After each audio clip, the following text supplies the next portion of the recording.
One of the biggest imbalances in my marriage that ended up being a really crucial downfall to our relationship was I came to our marriage with the relational skill of being able to meet a need that I didn't fully understand and meet a need that I didn't actually have. Contrary, my partner did not have that skill. In order to meet a need or even be open to meeting a need, he had to fully understand it or have the need himself to justify why that need should be met.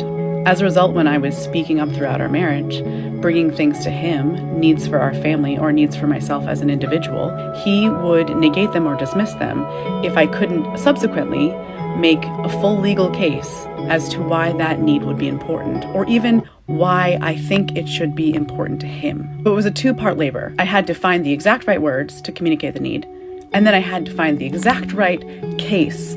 I had to make a case for it in order for him to listen. And if I couldn't make the case adequately, he would dismiss it. I came to our relationship willing and ready to meet the needs of people I loved. And the only ticket for admission for me to meet their needs was that I loved them. They didn't need to justify themselves. I didn't need to have that need personally. I didn't need someone to even fully explain it to me. If I could see for them that this is a need to this person, I would happily or joyfully meet that need if it was within my capacities to do. Created wildly unequal labor between us. I was constantly having to know in advance that if I didn't want this need dismissed out of hand, which was painful to begin with. It's really painful to have someone tell you that they love you and then just dismiss you. But I started to work really hard, like a lawyer prepares for a case. I knew I needed to bring evidence, backups, perhaps even sources to justify why this was important. And then even more painfully, after all of that, I knew it would still be a court case. He was going to be the defense, constantly putting me on the stand and interrogating me about why this was important. And if I couldn't lay out the evidence,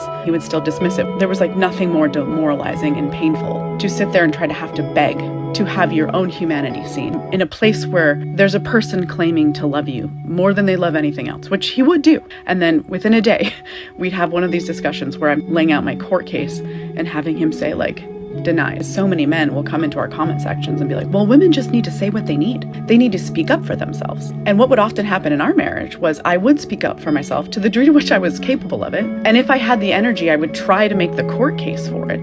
But when our kids were little in particular, I didn't have the time or energy to make a case. And so I would speak up, but if I hadn't justified myself just right, he would dismiss it and dismiss it as if I almost hadn't really brought it up. Because if I hadn't adequately made the case, then he would act as if it hadn't been brought up at all. Yeah, I didn't meet your need, but that's on you. And you really didn't bring it up appropriately in the exact way I needed to hear it. So that's on you that your needs aren't getting met. If you want to be in a loving, healthy relationship of any kind, you need to be able to have the relational skill of meeting a need that you don't have and you may not even understand.